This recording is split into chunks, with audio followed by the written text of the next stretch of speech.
Hello everyone, जय हिंद। मैं निशी भाटी आप सबका स्वागत करती हूँ। चलो भाई, आज हम स्टार्ट करते हैं अपना चैप्टर 8। हमारा चैप्टर 8 है क्या? क्वाड्रिलेटरल। तो आपको पता होना चाहिए what is the quadrilateral. Main chapter है हमारा क्वाड्रिलेटरल। तो सबसे पहले हम क्वाड्रिलेटरल समझते हैं। What is quadrilateral? देखो जी, क्वाड्रिलेटरल क्या होता है? चार शेप्स, मतलब कोई भी इस तरीके की शेप हो जिसमें क्या हो, चार साइड हो। क्वाड्रिलेटर होता है जिसमें वो शेप जिसमें चार साइड हो। ठीक है भाई, किसी भी तरह की हो सकती है, इस तरीके की भी हो सकती है, आपकी आपकी इस तरीके की भी शेप हो सकती है। मतलब मेन है कि आपका क्या होना चाहिए, चार साइड्स होनी चाहिए। क्वाड्रिलेटर में चार साइड, चार एंगल्स एंड चार वर्टिसेस। तो दैट मीन्स क्वाड्रिलेटर में क्या होना चाहिए, आपकी चार तो साइड्स होनी चाहिए, चार आपके वर्टिसेस होने चाहिए, वर्टेक्स सॉरी, चार आपके वर्टेक्स होने चाहिए एंड चार आपके क्या होने चाहिए, एंगल्स। That's called quadrilateral. उसे क्या कहते हैं हम भाई? क्वाड्रिलेटरल। तो चलो भाई, क्वाड्रिलेटरल की हम बात कर रहे हैं तो क्वाड्रिलेटर में देखो आपको क्या होता है, स्क्वायर। स्क्वायर में भी चार शेप है तो वो भी एक क्वाड्रिलेटर है। रोम आपका होता है रेक्टेंगल, रोम्बस, ट्रिपीजियम, पैरेललोग्राम। ये सब क्या होते हैं आपके? रोम मतलब क्वाड्रिलेटर होते हैं। क्या होते हैं? क्वाड्रिलेटरल। तो चलो भाई, चलते हैं हम डिस्कस करते हैं क्वाड्रिलेटरल्स के बारे में, कि स्क्वायर्स के बारे में। स्क्वायर किस तरीके होते हैं, रेक्टेंगल, पैरेललोग्राम। इस चैप्टर में सबसे मेन चीज है पैरेललोग्राम।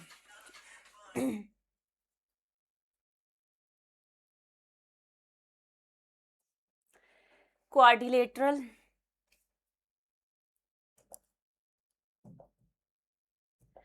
चलो भाई चलते हैं हम। सबसे पहले क्या बताते हैं, स्क्वायर्स। स्क्वायर, स्क्वायर भी क्या है, क्वाड्रिलेटरल है। कैसा क्वाड्रिलेटर है? जिसमें क्या है, चारों साइड से इक्वल है। क्या है भाई? आपके चारों साइड इक्वल है भाई। चारों साइड क्या है आपकी, इक्वल है। और ये क्या होता है, 90 डिग्री का एंगल बनाता है अपने यहाँ पे जो ये होता है, ये ना क्या करता है, हमेशा 90 डिग्री का एंगल बनाएगा। और आपकी ये वाली साइड इसके इक्वल और ये वाली साइड इसके इक्वल। ठीक है जी, ये आपका स्क्वायर होता है। अगर हम किसकी बात करें, रेक्टेंगल की। और देखो, एक मेन चीज है डायगनल्स। डायगनल्स क्या होते हैं ये आपको पता होना चाहिए, क्योंकि हम आगे यूज करेंगे। डायगनल्स क्या होते हैं, मान लीजिए कोई शेप है इस तरीके की, तो जो ये होता है वर्टेक्स से वर्टेक्स की डिस्टेंस इस तरीके से, ये होता है आपके डायगनल्स। ये यहाँ से, ये यहाँ से, मान लीजिए ए बी सी डी। तो ए सी आपका एक डायगनल है और डी बी आपका एक डायगनल है। क्या है ये आपके? डायगनल्स। क्या है भाई? ये आपके डायगनल्स हैं। ये आपके डायगनल्स होते हैं। रेक्टेंगल हो गया। देखो, डायगनल्स हमेशा एक दूसरे को यहाँ पे, ये जो डायगनल्स की डिस्टेंस होगी स्क्वायर में, वो हमेशा क्या होगी, इक्वल होगी। इस वाले डायगनल की डिस्टेंस इसके इक्वल होगी। ये एक दूसरे को किस कहाँ पे इंटरसेक्ट करेंगे, 90 डिग्री के एंगल पे। कहाँ पे? 90 डिग्री के एंगल पे। ठीक है भाई, ये हमें पता होना चाहिए। सेम प्रोसेस रेक्टेंगल में क्या होता है, बस क्या होता है भाई, अपोजिट साइड्स एक दूसरे के इक्वल होती है। अपोजिट साइड्स, ये वाली साइड इसके इक्वल और ये वाली साइड इसके इक्वल। लेकिन यहाँ पे भी क्या होता है, 90 डिग्री। रेक्टेंगल में भी यहाँ पे क्या बनेगा, 90 डिग्री के एंगल्स होते हैं। ठीक है जी, ये 90 डिग्री के एंगल्स होते हैं। और देखो, इसमें भी क्या होता है, डायगोनल्स जो होते हैं वो एक दूसरे के इक्वल होते हैं। ये वाला डायगोनल इसके इक्वल, ये वाला डायगोनल इसके इक्वल, मतलब दोनों डायगोनल्स एक दूसरे के इक्वल होंगे। और यहाँ पे क्या करेंगे, 90 डिग्री का एंगल्स करें, एंगल बनाएंगे एक दूसरे को इंटरसेक्ट जहाँ पे करते हैं, वहाँ पे 90 डिग्री का एंगल बनाते हैं, 90 डिग्री का, इस तरीके से। ठीक है जी, रेक्टेंगल हो गया, स्क्वायर हो गया। अगर हम बात करें पैरेललोग्राम की, मेन चीज है इसमें पैरेललोग्राम। पैरेललोग्राम के बेस्ड पे हमारी थ्योरम्स है। अभी हम थ्योरम करेंगे, समझ लेते हैं पैरेललोग्राम्स क्या होते हैं भाई। पैरेललोग्राम होता है जिसमें दो साइड एक दूसरे के इक्वल हो, इस तरीके से। रेक्टेंगल की शेप में मान सकते हो आप वैसे तो, खैर बट ये थोड़ा अलग है, रेक्टेंगल नहीं है, पैरेललोग्राम है, क्योंकि इसको अलग दिया गया है। तो ये कुछ ना कुछ तो इसमें यूनिक होगा ना भाई। ये एक दूसरे के क्या होते हैं, इक्वल होते हैं। ये वाली साइड इसके इक्वल। ठीक है भाई, रेक्टेंगल हो गया, स्क्वायर हो गया, पैरेललोग्राम्स हो गया, हमारे डायगोनल्स हो गए। अब चलो भाई, अब आप चलते हैं हम अपनी थ्योरम्स पे। चलो जी, दिस इज थ्योरम नंबर 1। अब हम थ्योरम पढ़ेंगे on the based of parallelogram, क्योंकि यही हमारा मेन कॉन्सेप्ट है इन चैप्टर। इस चैप्टर में आपका मेन कॉन्सेप्ट है आपका पैरेललोग्राम। तो थ्योरम फर्स्ट क्या है वो हम पढ़ते हैं। अ diagonal of a parallelogram divides it into the two congruent triangles. देखो, ए डायगोनल ऑफ अ पैरेललोग्राम, कोई भी पैरेललोग्राम है, इस तरीके से आप पैरेललोग्राम बना सकते हैं। ये कोई पैरेललोग्राम है, मान लीजिए ए बी सी डी, ये कोई पैरेललोग्राम है, ठीक है भाई। वो क्या कह रहा है कि एक डायगोनल ऑफ अ पैरेललोग्राम, कोई भी डायगोनल एक पैरेललोग्राम का, ये वाला क्या करेगा, divides it into the congruent triangles. मतलब क्या करता है, जो डायगोनल है पैरेललोग्राम में, वो क्या करता है, दो कॉन्ग्रुएंट ट्रायंगल में उसे डिवाइड कर देता है। पैरेललोग्राम का जो डायगोनल है वो क्या करेगा, उसे डिवाइड कर देगा दो कॉन्ग्रुएंट ट्रायंगल में। मतलब पैरेललोग्राम का अगर डायगोनल, अगर हम डायगोनल बनाए तो हमारे क्या बन जाएंगे, दो कॉन्ग्रुएंट ट्रायंगल बन जाएंगे। आप ऐसे समझ सकते हो कि अगर हम कोई भी डायगोनल बनाए पैरेललोग्राम में तो क्या होगा, दो कॉन्ग्रुएंट ट्रायंगल बन जाएंगे जो एक दूसरे के कॉन्ग्रुएंट होंगे। ठीक है भाई, ये हमारी थ्योरम नंबर फर्स्ट थी। दैट मीन्स हम यहाँ पे लिख सकते हैं कि ए सी डी कॉन्ग्रुएंट होगा ट्रायंगल ए बी सी के, जो इसमें कह रहा है। ये हमारा प्रोसेस है। अगर ए सी क्या है, डायगोनल है।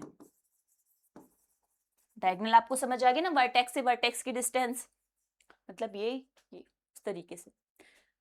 ठीक है भाई, चलो हम चलते हैं अपनी नेक्स्ट एक्सरसाइज, नेक्स्ट थ्योरम पे। Theorem this, in a parallelogram opposite sides are equal. अभी तो बताया था पैरेललोग्राम में क्या होता है भाई, अपोजिट साइड्स आर इक्वल। तो यही हमारा कह रहा है कि अगर कोई पैरेललोग्राम है, मान लीजिए A B C and D, ये वाली साइड इसके इक्वल होगी और ये वाली साइड इसके इक्वल होगी। This is too easy. क्या कह रहा है, in a parallelogram opposite sides are equal. चलो भाई चलते हैं हम अपनी नेक्स्ट थ्योरम पे। व्हाट इज दिस, एक minute, this is this, in each pair of opposite side of a quadrilateral is equal. अगर each pair of opposite sides of a quadrilateral is equal है, that it is called a parallelogram. तो हम उसे क्या कह सकते हैं, parallelogram कह सकते हैं। देखो क्वाड्रिलेटरल तो क्या था, कोई भी चार शेप किसी भी फॉर्म में, किसी भी फॉर्म में, ये इस तरीके की हो जाए, इस तरीके की हो जाए, कुछ भी हो जाए, लेकिन अगर क्या हो जाए, क्वाड्रिलेटर में दो opposite pair of opposite sides equal हो जाए। मान लीजिए ये आपका कोई क्वाड्रिलेटरल है इस तरीके से, ये आपका क्वाड्रिलेटरल है, ठीक है भाई। वो कह रहा है कि each pair of opposite sides of a quadrilateral is equal. मान लीजिए आपका ये वाली पेयर, ये अपोजिट पेयर है, ये वाला इसके अपोजिट है, नाम दे सकते हैं हम यहाँ पे ए बी सी डी। अगर ए बी इक्वल हो जाए किसके भाई, डी सी के, ये वाली साइड इसके इक्वल हो जाए, और ए डी इक्वल हो जाए किसके, बी सी के, क्या हो जाए, ए डी इक्वल हो जाए बी सी के। तो हम कह सकते हैं कि ये क्या है, एक पैरेललोग्राम है। कि अगर कभी भी क्वाड्रिलेटर में अपोजिट साइड्स इक्वल हो जाए तो उसे हम क्या कहेंगे, उसको भी हम क्या कह सकते हैं, पैरेललोग्राम। उसे क्या कहते हैं हम, पैरेललोग्राम। चलो भाई चलते हैं हम अपनी next exercise, theorem. This is theorem, in a parallelogram opposite sides opposite angles are equal. देखो क्या है, पैरेललोग्राम है आपका, ही इस तरीके से कोई भी आपका पैरेललोग्राम है। पैरेललोग्राम में क्या होता है, opposite angles are equal. Opposite angles क्या होंगे, इक्वल होंगे। मतलब ये वाला अपोजिट एंगल, इस वाले एंगल के अपोजिट ये वाला एंगल होगा, और आप कह सकते हो इस वाले एंगल के अपोजिट ये वाला एंगल होगा। दैट मीन्स हम यहां से कह सकते हैं कि angle 1 equal to angle 2, angle 3 equal to angle 4। ये हमें कह रहा है कि एंगल 1 इक्वल टू एंगल 2, अगर पैरेललोग्राम है तो उसमें क्या होगा भाई, अपोजिट एंगल्स एक दूसरे के इक्वल होंगे। Angle 4 equal to angle 3। ठीक है जी भाई, आई होप आपको समझ आ रहा होगा। अगर आपकी मैम ने ये थ्योरम्स प्रूव करा रखी है तो आप मुझे बता सकते हैं, हम प्रूव भी करा देंगे। हम यहाँ पे अभी तो समझ रहे हैं ना, प्रूव भी होते हैं इनके। अगर कोई करा रखी है तो आप मुझे बता देना, मैं प्रूव भी करा दूंगी सेपरेट वीडियो में। चलो भाई चलते हैं हम अपनी नेक्स्ट थ्योरम पे, theorem number 8.5। if in a quadrilateral each pair of opposite angles is equal then it is a parallelogram। ये तो सेम है भाई। if in a quadrilateral each pair of opposite angles, अच्छा एंगल्स की बात हो रही है, वहां थी साइड की बात। अगर इस बार क्या कह दिया उन्होंने, एंगल्स। वहां पे तो हमने पढ़ा था कि अगर क्वाड्रिलेटरल में अपोजिट साइड्स एक दूसरे के, मतलब पेयर ऑफ अपोजिट साइड्स एक दूसरे के इक्वल हो तो उसे हम क्या कह सकते हैं, पैरेललोग्राम। यहाँ पे क्या कह रहा है, अगर each pair of opposite angles are equal, each pair of opposite angles are equal, तो दैट मीन्स सेम वही प्रोसेस है। देखो भाई हमने क्वाड्रिलेटरल बनाया है, पैरेललोग्राम नहीं बनाया, क्वाड्रिलेटरल बनाया है। अगर एंगल 1 एंगल सी के इक्वल है और एंगल डी एंगल बी के इक्वल है, that means angle A equal है एंगल सी के, एंड एंगल डी इक्वल है एंगल बी के, तो हम क्या कहेंगे, अपोजिट साइड मतलब opposite, each pair of opposite angles equal हो गया ना, तो इस क्वाड्रिलेटरल को हम क्या कह सकते हैं, पैरेललोग्राम। क्या कह सकते हैं, पैरेललोग्राम। अगर क्वाड्रिलेटरल है और उसमें क्या कह सकते, उसमें अपोजिट एंगल्स क्या हैं, each pair of opposite angles equal है, तो वो क्वाड्रिलेटरल भी क्या है भाई, आपका पैरेललोग्राम भी है। क्वाड्रिलेटरल तो है ही, लेकिन वो क्या है, पैरेललोग्राम भी है आपका। ठीक है भाई, आई होप आपको समझ आ रहा होगा। Now we come to next, this is 8.6, the diagonals of a parallelogram bisect each other. Diagonals तो मैंने भी आपको बताया था, डायगोनल्स क्या होते हैं, कोई भी इस तरीके से कोई पैरेललोग्राम है भाई, चलो इस तरीके से A B C and D, ठीक है। अब डायगोनल बना लेते हैं, सबसे पहले डायगोनल बनाते हैं, ये वाला एंड ये वाला, यहाँ पे पॉइंट ओ लिख लेते हैं। The diagonals of a parallelogram, क्या होगा, जो डायगोनल्स हैं पैरेललोग्राम के बाइसेक्ट ईच अदर। बाइसेक्ट का मतलब है इक्वल पार्ट्स में डिवाइड करना। क्या करना भाई, इक्वल पार्ट्स में डिवाइड करना। तो यहाँ पे क्या कह रहा है, अगर दो डायगोनल यहाँ पे तो थोड़ा ये सही नहीं बना है, लेकिन ये क्या होगा, बाइसेक्ट ईच अदर का मतलब है एक दूसरे को, मतलब ओ डी इक्वल होगा ओ बी के एंड ओ ए इक्वल होगा ओ सी के। ये कहने का मतलब ये है कि इक्वल पार्ट्स में एक दूसरे को इंटरसेक्ट करेंगे, बाइसेक्ट करेंगे, सॉरी बाइसेक्ट करेंगे ईच अदर। ये वाली साइड इसके इक्वल और ये वाली साइड इसके इक्वल। ये हमारी थ्योरम कह रही है कि अगर diagonals of a parallelogram, diagonal है पैरेललोग्राम के, तो उनमें क्या होगा, वे बाइसेक्ट करेंगे एक दूसरे को, इक्वल पार्ट्स में डिवाइड, ये वाला ये वाला ये वाला ये वाला। ठीक है जी, आई होप आपको समझ आ रहा होगा। Now we come to next theorem, what is this, this is this, if the diagonal of a quadrilateral bisect each other then it is a parallelogram। देखो वही प्रोसेस है, सेम वही, कि अगर साइड्स अपोजिट साइड्स इक्वल हैं quadrilateral की, तो वो पैरेललोग्राम है। अपोजिट एंगल्स इक्वल हैं क्वाड्रिलेटरल के, तो वो पैरेललोग्राम है। अब यहाँ पे वही प्रोसेस कह दिया, मतलब जो हमने पैरेललोग्राम की हमारी प्रॉपर्टी है वो क्वाड्रिलेटर में अगर हमारी अप्लाई हो रही है, तो वो उसे क्या कह सकते हैं हम, this is also be a parallelogram. Quadrilateral में अगर हमारी पैरेललोग्राम की प्रॉपर्टीज अप्लाई हो रही है या सेटिस्फाइड कर रहा है क्वाड्रिलेटरल, तो उसे हम क्या कहेंगे, पैरेललोग्राम। अब यहाँ पे सेम वही प्रोसेस हुआ है कि अगर हम एक क्वाड्रिलेटरल ले लें, क्या ले लें भाई, एक क्वाड्रिलेटरल ले लें, क्वाड्रिलेटरल ले लें, क्या ले लें भाई, एक क्वाड्रिलेटरल, आपका क्या ले लें, क्वाड्रिलेटर। ठीक है जी, हमने ले लिया एक क्वाड्रिलेटरल। क्वाड्रिलेटर में 4 साइड होती हैं, किसी भी तरीके से आप ले सकते हैं। अगर क्या हो, इसके डायगोनल्स एक दूसरे को क्या कर रहे हो, बाइसेक्ट्स कर रहे हो, इक्वल पार्ट्स में डिवाइड कर रहे हो, पॉइंट ओ मान लीजिए, मतलब ये वाला डायगोनल इससे और ये वाला इससे, मतलब इक्वल हो। अगर क्वाड्रिलेटरल में डायगोनल्स एक दूसरे को बाइसेक्ट कर रहे हो, तो उसे ही हम क्या कह सकते हैं, पैरेललोग्राम। क्या कह सकते हैं भाई, पैरेललोग्राम। ठीक है जी, सेम वही प्रोसेस अगर उसमें अप्लाई हो रहा है क्वाड्रिलेटर में, तो वो पैरेललोग्राम हो जाएगा। चलो भाई चलते हैं नेक्स्ट एक्सरसाइज पे। The line segment join the midpoint of a two sides of a triangle is a parallelogram to the third side। What is this? चलो इससे पहले हम समझते हैं मिड पॉइंट।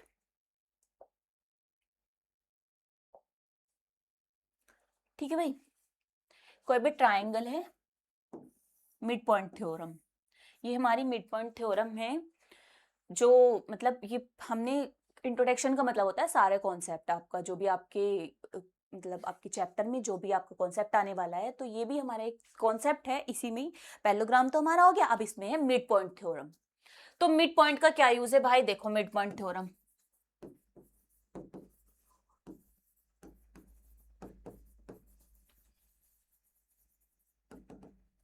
चलो भाई मिड पॉइंट थ्योरम पे चलते हैं हम अपनी।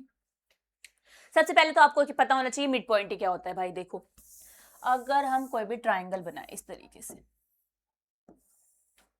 तो ये मतलब इन साइड्स का मिड पॉइंट क्या हो जाएगा, मिड पॉइंट का मतलब होता है किसी भी साइड को इक्वल पार्ट्स में डिवाइड करना। मिड, अरे बीच में होना है ना, तो मिड पॉइंट का मतलब होता है किसी भी साइड्स को इक्वल पार्ट्स में डिवाइड करना। ठीक है जी, उसे हम मिड पॉइंट कहते हैं। और मिड पॉइंट थ्योरम में हम पढ़ते हैं अपनी थ्योरम। थ्योरम क्या कह रही है, देखो भाई थ्योरम है हमारी, this is the line segment joining the mid point of two sides of a triangle is parallel to the third side. अगर हम क्या करें, ये कोई ट्राइंगल है हमारा, ट्राइंगल बना दिया, mid point theorem. The line segment join the mid points of a to sides of a triangle. अगर हम दो साइड्स, एक ये वाली साइड और एक ये वाली साइड, दो साइड के मिड पॉइंट्स को, टू साइड्स के मिड पॉइंट्स को क्या करें, लाइन सेगमेंट जॉइनिंग बना दे, मतलब जॉइन कर दे इस तरीके से, तो क्या होगा, इन दो साइड्स को, दो साइड्स के मिड पॉइंट को, समझना, दो साइड के मिड पॉइंट्स को अगर हम ज्वाइन कर दे तो ये क्या हो जाएगा, ये पैरेलल हो जाएगा थर्ड साइड के, parallel to the third side of a triangle. Triangle की बात चल रही है तो हमने क्या करा है, दो साइड्स ले ली हैं, ये वाली और ये वाली, ये क्या हो जाएंगी, पैरेलल हो जाएगी थर्ड साइड के, ये हमारी थ्योरम कह रही है। सेम वही प्रोसेस है। अगर आप ये वाली साइड नहीं लेना चाहते तो आप ये वाली ले लीजिए मिड पॉइंट, ये ऐसे कर दीजिए, ये इसके पैरेलल हो जाएगी थर्ड साइड के। ठीक है जी, ये हमारी थ्योरम कह रही थी। इसका नाम ले लीजिए ए बी सी, यहाँ पे हो जाएगा आपका डी एंड दिस इज ई। तो आप कह सकते हैं कि ए बी पैरेलल है किसके, ई डी के। ये हमसे कहना चाह रहा है कि E and D is the midpoint of AC and AB, BC respectively, then we say that the DE is parallel to AB। हम कह सकते हैं कि DE पैरेलल है AB के। यही थ्योरम हमारी कह रही है, मिड पॉइंट थ्योरम, आपको अच्छे से याद रखनी है। Now we come to the next theorem. What is this, this is the last theorem of this chapter, introduction and concepts. So the line draw through the midpoint of a one side of a triangle parallel to the another side bisect the third sides. The line draw through the midpoint of a one side of a triangle. अगर हम क्या करें, चलो समझाते हैं triangle के through. मान लीजिए ट्राइंगल है, काफी बड़ा बना दिया है वैसे मैंने, कोई बात नहीं, नाम दे दीजिए इसको ए बी सी। ये आपका ट्राइंगल है। Line draw through the mid point of one side of a triangle. मान लीजिए एक साइड है आपकी ये वाली, यहाँ पे आपका कोई मिड पॉइंट है, आपने क्या करा, यहाँ पे इसको बना दिया मिड पॉइंट को, और एक लाइन ड्रॉ करिए one side of a triangle. मतलब क्या करा है, ये वाला इस तरीके से इसको ड्रॉ करा है। अरे यहाँ पे तो सही से हो नहीं रहा है, यहाँ से आप समझ सकते हो, ऐसे ऐसे, हाँ। तो parallel to the another side, ये क्या होगा, पैरेलल होगी अनदर साइड की। मतलब आप यहाँ पे लिख सकते हो कि अगर हम क्या करें, एक साइड पे मिड पॉइंट से कोई भी लाइन ड्रॉ करें दूसरी लाइन पे, तो वो क्या होगी, थर्ड लाइन की तो पैरेलल होगी, और क्या करेगी, थर्ड लाइन को एक दूसरे के बाइसेक्ट करेगी। मतलब थर्ड लाइन को क्या करेगी, side bisect, another side bisect the third line. तो जो अनदर साइड होगी, ये वाली लाइन इसके पैरेलल हो गई, तो ये बाइसेक्ट करेगी, इसे मान लीजिए, मतलब ये वाली साइड इसके इक्वल होगी और ये वाली साइड तो इसके इक्वल है।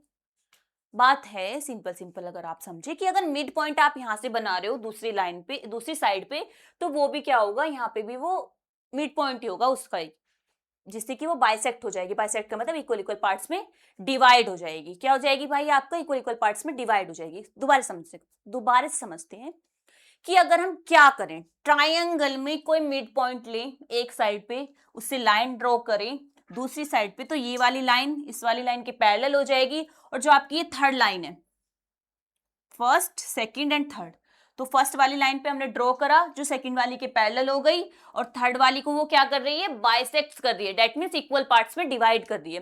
तो ये वाली साइड इक्वल हो जाएगी, that means O C equal हो जाएगा ओ बी के। ये हमारी थ्योरम थी।